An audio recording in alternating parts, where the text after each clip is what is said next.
திறந்தது மணிக்கதவு மரகத பதுமையை இனி தழுவு இடையில விழுந்தது இளமனசு இருக்கிற சுகம் அது பல தினசு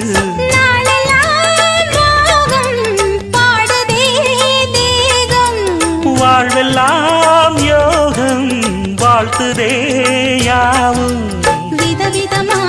விருந்து வச்சு விழி வழியே மருந்து வச்சு விரத்தோட அதில் பல சுகம் வரும் பொழுதாச்சு காட்டுக்குயில் பாட்டு சொல்ல வீட்டு கிளி கேட்டு கொள்ள ஒட்டி வந்த தாளமே கொட்டும் கெட்டி மேளமே தொட்டணைக்க வேணுமே பட்டு கிளி நாணுமே காட்டுக்குயில் பாட்டு